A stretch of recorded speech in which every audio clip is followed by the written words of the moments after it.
Real estate business చేయటం అనేది అబద్ధం. ఆ, రియల్ ఎస్టేట్లో షేర్లు ఉన్నది కూడా అబద్ధమే. ఆ, బట్ ఫైనాన్షియల్ ప్లానింగ్ అనేది ఉంది. ఉమ్, ఆ, నేను ఆ రోజుల్లో నా వైఫ్ సైడ్ కానీ మా ఫాదర్ సైడ్ కానీ ఇక్కడ సంపాదించినవి కాదు. సార్.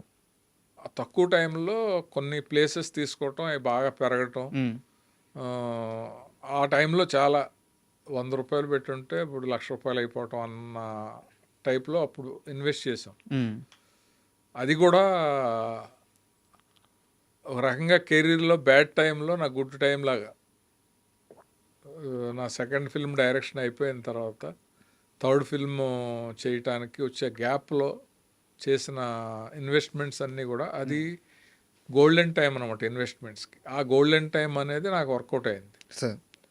దట్టు నా మెంటాలిటీ కూడా బేసిక్గా అలవాట్లు లేవు నాకు. నాకున్న అలవాట్లలో అది వీక్నెస్సా లేకపోతే అలవాటా అని చెప్తే చారిటీస్ చాలా బాగా చేస్తాను నేను. కరెక్ట్ సార్, విన్నాను. నేను చాలామందికి కనపడినే 90% ఉంటాయి, కనిపించే ఒక 10% ఉంటాయి. ఎందుకు అని అంటే చాలా ట్రబుల్స్లో ఉన్న వాళ్ళని, కష్టాల్లో ఉన్న వాళ్ళని, కింద నుంచి పైకి వచ్చి ఒక పూట భోజనం కూడా లేని వాళ్ళని చూసే ప్రాసెస్లో ఎదిగాను నేను. అసిస్టెంట్ డైరెక్టర్ స్థాయి నుంచి ఒక డైరెక్టర్ స్థాయికి, ఒక డైరెక్టర్స్ అసోసియేషన్ ప్రెసిడెంట్ స్థాయికి ఎదిగాను. సార్. అసోసియేషన్లో 2,000 మంది మెంబర్లు ఉంటే వాళ్ళలో 100 మంది